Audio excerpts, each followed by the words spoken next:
दोस्तों, सफलता हर किसी को नहीं मिलती, क्योंकि हमारी असफलता के पीछे कुछ ऐसे कार्य या कुछ ऐसे कारण होते हैं जिनकी वजह से हम हर बार असफल होते रहते हैं। इस कहानी में आपको ऐसे 5 कारण बताए जाएंगे जिनकी वजह से हम हर बार असफल होते हैं, और अगर हम इन 5 कारणों को जान लेंगे तो हम अपनी सफलता को आसानी से प्राप्त कर सकते हैं। इन 5 कारणों को एक कहानी के माध्यम से समझते हैं। दोस्तों, एक बार की बात है, महात्मा बुद्ध एक गांव से होकर गुजर रहे थे। उस गांव में एक तालाब था। महात्मा बुद्ध और उनके सभी शिष्य तालाब के पास आकर रुक गए। तभी वहां पर एक लड़का अपनी मां के साथ पानी भरने आया। उस लड़के की नजर महात्मा बुद्ध पर पड़ी। वो महात्मा बुद्ध को पहले से ही जानता था। वह जानता था कि महात्मा बुद्ध बहुत ज्ञानी है और वो सभी के प्रश्नों का उत्तर देते। वह तुरंत ही महात्मा बुद्ध के पास पहुंचा। उसने महात्मा बुद्ध को प्रणाम किया और कहा, हे बुद्ध, मैं अपने जीवन में कुछ बहुत बड़ा करना चाहता हूं, लेकिन जब भी मैं कुछ करना चाहता हूं तो वो मुझसे संपूर्ण तरह से नहीं हो पाता। मुझे तो कुछ समझ ही नहीं आता कि आखिर में क्या गलती कर रहा हूं, इसलिए मैं आज आपसे यही प्रश्न पूछने आया कि लक्ष्य को पाने के लिए ऐसी कौन सी कठिनाइयां हैं जो हमें पार करनी होगी। महात्मा बुद्ध उस लड़के को देखकर मुस्कुराने लगे और उस लड़के से कहते हैं, जब तक तुम अपने लक्ष्य की ओर कदम नहीं बढ़ाओगे, तब तक सफलता से जुड़ा हुआ हर एक प्रश्न, हर एक उत्तर अधूरा है। महात्मा बुद्ध इतना कहकर अपने सभी शिष्यों के साथ वहां से आगे की ओर चल पड़े। वो लड़का भी अपनी मां के साथ वापस अपने घर लौट आया। अगले दिन जब वो लड़का अपनी मां के साथ वापस उस तालाब पर पानी भरने आया तो उसने देखा कि तालाब में जो कमल की केवल कलियां थी, आज वो पूरी तरह से खिल चुकी है और पूरे के पूरे तालाब में केवल कमल के फूल ही नजर आ रहे। उस लड़के की मां को अपनी आंखों पर यकीन नहीं हो रहा था। उस पर उसकी मां कहती है, बेमौसम इतने सारे फूल एक साथ खिलना, ऐसी घटना तो मैंने आज तक नहीं सुनी। ऐसा अवश्य ही महात्मा बुद्ध के यहां पर आने के कारण हुआ है, अर्थात ये उनका ही प्रभाव है। ये सुन वो लड़का सोच में पड़ गया। उसने तुरंत ही तालाब से एक कमल का फूल तोड़ा और मन ही मन ये सोचने लगा, यदि यह महात्मा बुद्ध के प्रभाव के कारण हुआ है तो मुझे अवश्य ही महात्मा बुद्ध से मिलना चाहिए। शायद हो सकता है कि वो मुझे कुछ प्रेरणा देना चाहते हैं। ऐसा सोचते सोचते उस लड़के ने यह भी मन बना लिया कि वह महात्मा बुद्ध से अवश्य मिलेगा, और साथ ही उसके मन में महात्मा बुद्ध की वो आवाज गूंज रही थी कि जब तक तुम लक्ष्य की ओर कदम ही नहीं बढ़ाओगे, तब तक सफलता से जुड़ा हर प्रश्न, हर उत्तर अधूरा है। तभी उस लड़के ने वह कमल का फूल एक छोटे से मटके में रख लिया और उसने मन ही मन यह मन बना लिया कि वह महात्मा बुद्ध से मिलकर रहेगा, और उसके मन में जो भी प्रश्न है वह उनसे उनके उत्तर जानकर रहेगा। उस लड़के ने तुरंत ही अपनी मां से कहा, मां, मैं महात्मा बुद्ध से मिलने जा रहा हूं। वो अब तक बहुत आगे नहीं निकले होंगे। यदि मैं जल्दी जल्दी चलूंगा तो एक दिन में उन तक पहुंच ही जाऊंगा, और फिर 1-2 दिन में मिलकर मैं वापस घर लौट आऊंगा। उसकी मां ने उसे समझाने की कोशिश की, लेकिन वो लड़का नहीं माना। वो तुरंत सफर की ओर निकल पड़ा। वो मार्ग पर तेजी से आगे बढ़ रहा था। जल्दी जल्दी चलते हुए उसने बहुत कम समय में अपना गांव पार कर लिया, लेकिन अब इसी कारण वो थकने भी लगा था और उसकी रफ्तार भी धीमी पड़ रही थी। उस लड़के का जोश भी अब खत्म होता जा रहा था। धीरे धीरे चलते चलते वह जंगल के रास्ते आ पहुंचा, और जंगल को देखकर उसके मन में एक डर उत्पन्न हुआ। उसने सोचा कि मैंने आज तक कभी जंगल पार नहीं किया है, और इस जंगल में तो कई जंगली जानवर भी हैं। यदि मैं रास्ता भटक गया तो मैं महात्मा बुद्ध तक कभी नहीं पहुंच पाऊंगा, और यदि मैं किसी गलत रास्ते पर चला गया तो मुझे कम से कम 2 दिन और लगेंगे महात्मा बुद्ध तक पहुंचने के लिए, और यदि वो मुझसे बहुत आगे निकल गए तो मुझे बाकी रास्ते भी पता नहीं चल पाएंगे, और फिर मैं उनसे कभी नहीं मिल पाऊंगा। वो लड़का इसी सोच विचार में पड़ा हुआ था। तभी उसने देखा कि उसी रास्ते से एक घुड़सवार आ रहा था। लड़के ने उस घुड़सवार से कहा, भाई, मुझे जंगल पार करवा दीजिए। मुझे महात्मा बुद्ध से मिलना है। मुझे ये कमल उन्हें देना है। क्या आप मुझे जंगल पार करवा सकते हैं? इस पर सवाल कहता है, बेटा देखो, मैं तुम्हें ले तो नहीं जा सकता, लेकिन मैं तुम्हारी मदद जरूर कर सकता हूं। यदि तुम चाहो तो यह कमल वाला मटका मुझे दे दो, मैं इसे महात्मा बुद्ध तक पहुंचा दूंगा। उस घुड़सवार की यह बात सुनकर वो लड़का एक बार फिर से सोच विचार में पड़ गया और सोचने लगा यदि मैं पैदल जाऊंगा तो मुझे बहुत समय लग जाएगा और पता नहीं मैं महात्मा बुद्ध तक पहुंच भी पाऊंगा या नहीं। अगर मैं ये कमल वाला मटका घुड़सवार को दे देता हूं तो ये घुड़सवार घोड़े से बहुत जल्दी महात्मा बुद्ध तक पहुंच जाएगा और उन्हें यह कमल जरूर दे देगा। इससे मेरा काम भी आसान हो जाएगा और मेरा काम बहुत जल्द पूरा भी हो जाएगा। काफी कुछ सोच विचार करने के बाद उसने तय किया कि वो ये कमल का फूल उस घुड़सवार को दे देगा। ये सोचकर उस मटके को उस घुड़सवार को थमाने ही वाला था कि तभी उसे याद आया कि इस कमल के पीछे उसका क्या उद्देश्य है, वो किस मकसद से इस कमल को महात्मा बुद्ध के पास ले जा रहा है। तभी उस लड़के के मन में एक और विचार उत्पन्न हुआ, यदि मैं इस कमाल को लेकर महात्मा बुद्ध तक नहीं पहुंचा तो फिर मेरा जो प्रश्न है मैं उनके उत्तर कैसे जान पाऊंगा। और हो सकता है कि मुझे मेरे जीवन में बस ये एक ही मौका मिला है जिसमें मैं महात्मा बुद्ध से मिल सकता हूं और अपने सभी प्रश्नों के उत्तर पा सकता हूं। हो सकता है कि दोबारा मुझे ये अवसर ना मिले, इसलिए मैं ये मटका नहीं दूंगा। मैं इसे स्वयं ही महात्मा बुद्ध तक पहुंच जाऊंगा।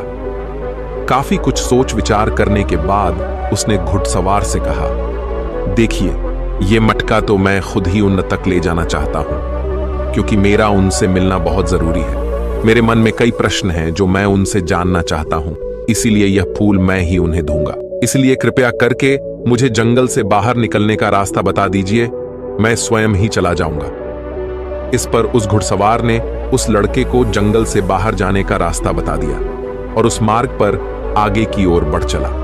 वो जल्दी जल्दी मार्ग में आगे बढ़ रहा था और देखते ही देखते शाम का वक्त भी होने आया था। तभी उस लड़के के मन में एक और विचार आया और वो ये सोचने लगा, यदि शाम के वक्त मैं इस जंगल में भटक गया तो मेरा क्या होगा? मैं महात्मा बुद्ध तक कैसे पहुंच पाऊंगा? और अगर मैं उनसे नहीं मिल पाया तो मेरी यात्रा बेकार हो जाएगी। इससे तो अच्छा होता कि मैं उस घुड़सवार को ही ये मटका दे देता, वह उसे महात्मा बुद्ध तक अवश्य पहुंचा देता। मुझे तो घर लौट जाना चाहिए था, यही मेरे लिए बेहतर होता। इस प्रकार उस लड़के के मन में तरह तरह के विचार उत्पन्न हो रहे थे। ऐसा होगा तो क्या होगा, वैसा हो जाएगा तो क्या होगा, यदि मैं भटक गया तो क्या होगा। तभी उस लड़के ने उस कमल की ओर देखा। उस कमल से ही उसे महात्मा बुद्ध की याद आई। महात्मा बुद्ध के चेहरे पर वो असीम शांति थी, उसे महात्मा बुद्ध की वो मुस्कान याद आई। तभी उसके मन में एक और विचार उत्पन्न हुआ, जिनके आने से हमारे तालाब में इस प्रकार अनेक को फूल खिल गए, जिसके साथ होने से हमारे मन को प्रेरणा मिलती है, जिनके चेहरे पर वो असीम शांति है, जिनसे मिलकर मेरा मन शांत हो जाता है। यदि मैं उनसे मिल पाऊं तो मुझे कितना कुछ सीखने को मिलेगा। ऐसा सोचते ही उसके मन में एक बार फिर से महात्मा बुद्ध से मिलने की प्रेरणा जाग उठी और वो निश्चिंत होकर अपने मार्ग में आगे की ओर बढ़ता चला जा रहा था। काफी दूर आगे चलने के बाद जंगल खत्म होने लगा। तब उसने महसूस किया कि जब जब वो अपनी इस यात्रा का उद्देश्य याद करता है, जब ये याद करता है कि वो महात्मा बुद्ध से क्यों मिलना चाहता है, तब तक उसके राह की मुश्किलें कम होने लगती हैं। और यही वास्तविकता है, यही हम सभी के साथ होता है, फिर चाहे वो कोई छात्र हो या फिर व्यापारी। जब जब इंसान खुद पर शक करता है, खुद पर संदेह करता है, तब तक वह रुकावटें बड़ा रूप ले लेती है। और जब हम अपने लक्ष्य को याद रखते हैं, अर्थात अपना उद्देश्य याद रखते हैं, तब तक वो रुकावटें हमारे सामने छोटी पड़ जाती है और हम उसे आसानी से पार करके अपने लक्ष्य की ओर आगे बढ़ चलते। इस पर उस लड़के ने यह महसूस किया कि उसे अपना लक्ष्य याद रखना है, उसे अपना उद्देश्य याद रखना है और छोटे छोटे कदमों से आगे की ओर बढ़ते जाना है। उसके बाद उस लड़के ने सारी चिंताएं छोड़ दी, वह केवल सफर पे आगे की ओर बढ़ता जा रहा था। लेकिन इस बीच वो चलते चलते काफी थक चुका था और जैसे ही उसने जंगल पार किया, तभी जंगल के ऊपर उसे एक छोटी सी कुटिया नजर आई। वहां पर एक सुंदर स्त्री रहती थी। लड़का काफी थक चुका था और उसे बहुत जोरों की प्यास लगी थी। वो लड़का उस कुटिया में गया, वहां पर उस स्त्री से उसने पानी मांगा। इस बार उस स्त्री ने उस लड़के को पानी पिलाया। तभी वह स्त्री उस लड़के से कहती है, आखिर तुम महात्मा बुद्ध से क्यों मिलना चाहते हो? इस पर वह लड़का कहता है, मेरे मन में कुछ प्रश्न हैं और मैं उन प्रश्नों का उत्तर जानना चाहता हूं और मेरे पास केवल ये एक ही अवसर है, इसलिए मुझे उनसे मिलना ही है। वह लड़का उसी तरह से अपनी बातें कर ही रहा था। उधर दूसरी तरफ उस स्त्री के मन में उस लड़के के प्रति प्रेम जाग रहा था कि उस लड़के को पसंद करने लगी थी। वो लड़की उस लड़के को रोकना चाहती थी। वो उससे कहती है, आज की रात तुम यहीं रुक जाओ, वैसे भी शाम होने को है और बहुत जल्द रात भी हो जाएगी। ऐसे में तुम कहाँ जाओगे? इससे अच्छा है आज तुम यहीं पर रुक जाओ। आज हमारे बगल में ही शादी है, वहां पर नाच गाना होगा, खाना पीना होगा, बहुत मजा आएगा, इसलिए आज रात तुम यहीं पर रुक जाओ। उस स्त्री के मुख से यह सुनकर वो लड़का यह समझ चुका था कि यह स्त्री मुझे पसंद करती है और वह बहुत सुंदर भी है। उसकी सुंदरता को निहारते हुए वो लड़का मन ही मन ये सोच रहा था कि यदि मैं इस तरह से दोस्ती कर लूं तो मेरा जीवन तो समझ जाएगा, मुझे जीवन का मजा आ जाएगा और वैसे भी आज रात तक तो मैं महात्मा बुद्ध से मिल भी नहीं पाऊंगा, तो क्यों ना मैं यहीं पर रुक जाऊं। तभी उस लड़के ने जवाब देते हुए कहा, मैं कुछ देर में सोच कर बताता हूं। लड़का इस विषय पर सोच ही रहा था कि तभी उसके मन में एक बार फिर से महात्मा बुद्ध की वो बात याद आ गई और उसे यह एहसास हुआ कि मैं इतनी दूर से यहां पर क्यों आया हूं। उसने मन ही मन खुद से प्रश्न किया, क्या मैं यहां पर इतनी दूर इस लड़की से मित्रता करने आया था? नहीं नहीं, ये मेरी मित्र नहीं बन सकती। क्या भरोसा आज को इसका मन मुझ पर आया है और कल को किसी और पर आ गया तो मैं क्या करूंगा? लड़के ने तुरंत ही उस कमल की ओर देखा। तभी उसे उसका उद्देश्य याद आ गया और उसने तुरंत ही यह निर्णय लिया कि वह आगे की ओर बढ़ेगा। उसने उस लड़की को साफ साफ मना कर दिया और अपने मार्ग की ओर आगे बढ़ चला। जब वो आगे की ओर जा रहा था तभी उसे अपने इस निर्णय पर अफसोस हो रहा था। उसे ऐसा लग रहा था यदि उसे महात्मा बुद्ध ना मिले तो उसके हाथ से ये स्त्री भी चली जाएगी। इस बात का उसे बहुत मलाल था, लेकिन वह धीरे धीरे मार्ग में आगे बढ़ता गया। कुछ दूर आगे जाने के बाद जब उसका मन शांत हुआ तब उसे इस बात का एहसास हुआ कि यदि वह उस स्त्री के पास रुक जाता तो वह अपने उद्देश्य में कभी सफल नहीं हो पाता और उसकी ये यात्रा बेकार हो जाती, उसकी इतनी मेहनत व्यर्थ हो जाती। और तब उसे एक और चीज का एहसास हुआ कि जो भी व्यक्ति या फिर वस्तु हमें अपने उद्देश्य से भटकाने का प्रयास करे, हमें उससे तुरंत ही दूर हो जाना चाहिए। हमें अपना उद्देश्य याद रखना चाहिए कि हमने ये सफर क्यों शुरू किया था और हम अपनी मंजिल पर क्यों पहुंचना चाहते हैं। वो लड़का ये सब सोच विचार कर आगे की ओर बढ़ता जा रहा था। रात्रि का वक्त होने वाला था और वो लड़का तेजी से अपने मार्ग में आगे की ओर बढ़ता जा रहा था। तभी उसे मार्ग में एक बुजुर्ग व्यक्ति मिले। उसने उस बुजुर्ग व्यक्ति से पूछा, बाबा, मैं महात्मा बुद्ध से मिलना चाहता हूं और पिछले गांव में मुझे किसी ने बताया कि वो इसी मार्ग से आगे की ओर बढ़े थे। क्या आप मुझे बता सकते हैं वो किस तरफ गए हैं? इस पर वो बुजुर्ग व्यक्ति उस लड़के से कहते हैं, बेटा, तुमसे कोई गलती हो गई है, तुम्हें कोई गलतफहमी हुई है। यहां से कोई भी आर्षि मुनि नहीं गए हैं। हो सकता है कि रास्ते में कोई और मोड़ हो जिस पर तुम्हारा ध्यान ना गया हो। वो आर्षि मुनि उसी रास्ते से गए होंगे। ये सुन वो लड़का घबरा गया।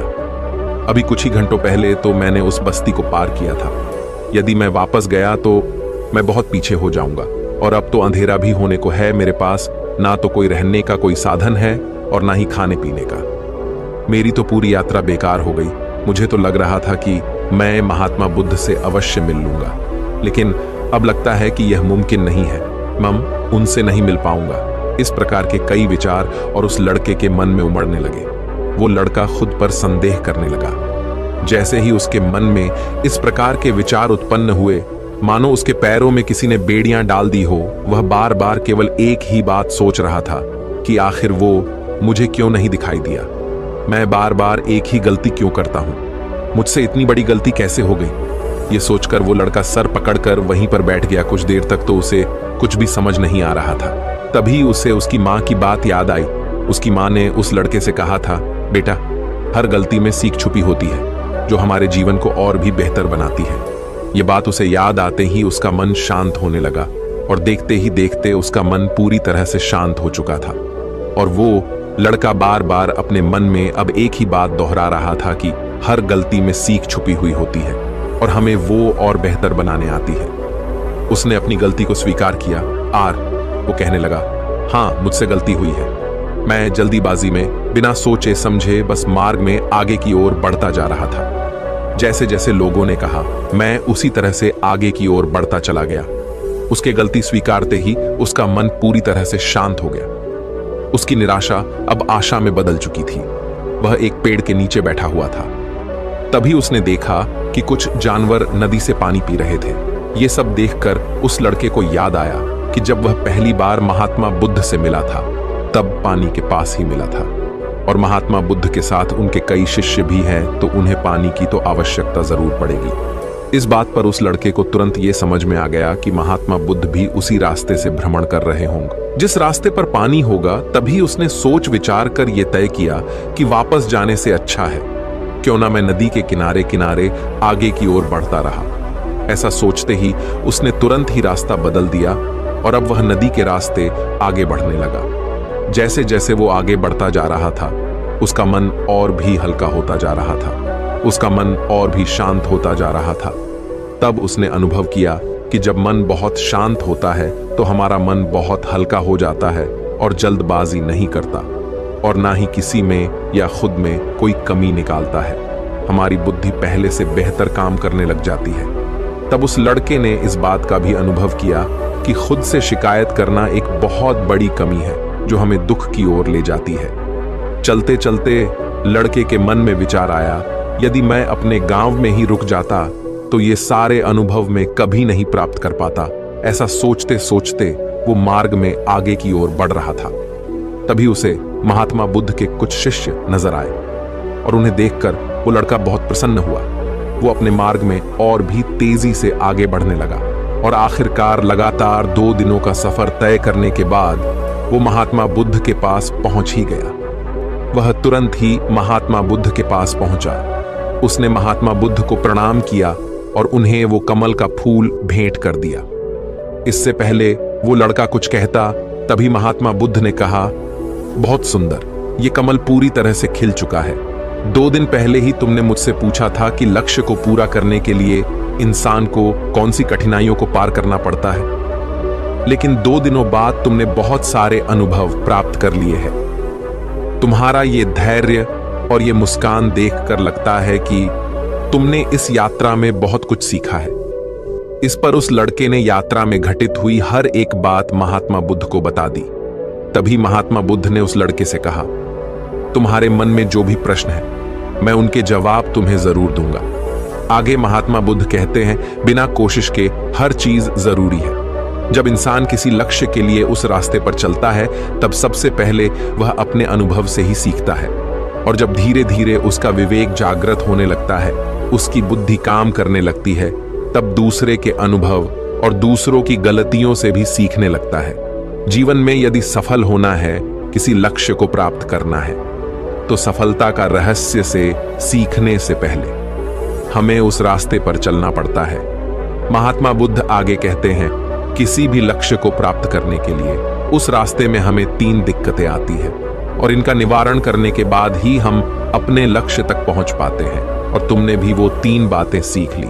पहला, अपने उद्देश्य को पहचान और उसके प्रति समर्पण करो। जैसे कि तुम ये कमल का फूल मुंह तक पहुंचाना चाहते थे और तुम्हारा उद्देश्य भी यही था। तुमने ये जान लिया था कि ये फूल मुझ तक पहुंचाने के लिए तुम्हारा क्या उद्देश्य है, जिस कारण तुम्हारे मन के सारे संदेह खत्म हो गए। इसके बाद जब भी तुम फूल को देखते थे तो तुम्हें अपना उद्देश्य से याद आ जाता। आगे महात्मा बुद्ध ने कहा, तुमने स्वयं के अनुभव से ही यह जान लिया कि अपनी मंजिल तक किस प्रकार हमें पहुंचना है और सब कुछ तुम्हारे भीतर से ही प्रकट हो रहा है। वह लड़का महात्मा बुद्ध की सारी बातें ध्यानपूर्वक सुनता रहा। तभी आगे महात्मा बुद्ध कहते हैं, तुम्हारे मन में कई प्रकार के डर और संशय थे। पता नहीं तुम मुझ तक पहुंच पाओगे या नहीं, पता नहीं तुम जंगल पार कर पाओगे या नहीं, क्योंकि तुमने आज से पहले कभी जंगल पार नहीं किया था और रास्ते में तुम्हें तरह तरह की रुकावटें भी झेलनी पड़ी। और जब हमारे रास्ते में तरह तरह की रुकावटें उत्पन्न होती है तब हमारा मन बाधित होने लगता है, हमारा मन भटकने लगता है और हम अपने लक्ष्य से भटक जाते हैं। लेकिन जब हम अपना सारा ध्यान रुकावटों से हटाकर अपने उद्देश्य पर लगाते हैं तो सारी रुकावटें खुद ब खुद छोटी पड़ने लगती है और हम उन्हें आसानी से पार कर ले जाते हैं। शुरुआत में हर किसी की यही समस्या है कि वह यह नहीं जानता कि आखिर वो सफल क्यों होना चाहता है, क्यों वो कुछ करना चाहता है। इसी कारण उनके सामने परेशानियां भी बहुत ज्यादा होती हैं और वह उन परेशानियों के सामने घुटने टेक देते। लेकिन जैसे जैसे आप आगे बढ़ते हैं, अपने लक्ष्य के प्रति समर्पित हो जाते हैं, तो वैसे वैसे चलते जाना आसान हो जाता है और हम अपने लक्ष्य तक पहुंच ही जाते हैं। आगे महात्मा बुद्ध उस लड़के को तीसरी बात बताते हुए कहते हैं, असली शक्ति इच्छाओं को पूरा करने में नहीं बल्कि उनको मिटाने में कहते हैं कि हम जानते हुए भी सही काम नहीं करते। अगर हम अपने उद्देश्य की ओर आगे बढ़ते हुए आकर्षणों को पीछे रुक जाते तो हमारी यात्रा कभी पूरी नहीं हो सकती। इसलिए जैसे इस यात्रा के दौरान तुमने फूल हमेशा अपने साथ रखा, अपने पास रखा, वैसे ही उद्देश्य हमेशा सामने रखना चाहिए। हमारा लक्ष्य हमेशा हमारी आंखों के सामने होना चाहिए। इससे हमें निर्णय लेने में आसानी होती है। अन्यथा हमारे मन का संदेह, हमारी मन की शंका हमें कभी भी सही निर्णय नहीं लेने देती और वह हमें मन की उलझनों में फंसा कर रख देती है। इसलिए संदेह के प्रति सचेत रहे। आगे महात्मा बुद्ध उस लड़के से कहते, बेटा, खुद पर शक करने की आदत से ज्यादा खतरनाक और कुछ भी नहीं है, क्योंकि जितना नुकसान आपके नकारात्मक विचार आपका कर सकते हैं उतना और कोई नहीं कर सकता। यदि आप खुद पर संदेह करते हैं तो आप अपने प्रयास में विफल ही हो जाओगे, क्योंकि आप अपने प्रयास पूरी ढंग से कर ही नहीं पाओगे। आप उससे बचने का प्रयास करोगे और जब तक हम अपनी गलती नहीं पहचानते तब तक हमें वो बात परेशान करती रहती है, वो हमें कमजोर बनाती रहती है। हमारे मन में केवल एक ही विचार चलते रहते हैं कि आखिर हमसे ये गलती क्यों हुई, मैं इतना नादान, इतना कमजोर कैसे हो सकता हूं, और अगर मैं आज इतना कमजोर हूं, मैं आज उस काबिल नहीं हूं, तो मैं आगे चलकर क्या कर पाऊंगा। तो इसलिए अपने आप को यह याद दिलाओ कि हर गलती में सीख छुपी हुई है और उससे सीखकर ही हमें अनुभव मिलता है और उस अनुभव से ही हम अपने लक्ष्य तक पहुंच पाते हैं। सबसे पहले अपने मन को शांत करो, बुद्धि और विवेक का प्रयोग करो और उद्देश्य की तरफ आगे बढ़ते चलो। सिर्फ इसी तरह से आप किसी भी चुनौती का सामना कर सकते हैं और बड़े से बड़े लक्ष्य को भी आसानी से हासिल कर सकते हैं। इतना कहकर महात्मा बुद्ध शांत हो गए और उस लड़के को भी महात्मा बुद्ध की सारी बातें अच्छी तरह समझ में आ चुकी थी। उसे महात्मा बुद्ध को प्रणाम किया और पूरी रात वह उन्हीं के साथ रहा। अगली सुबह वह अपने घर की ओर लौट आया।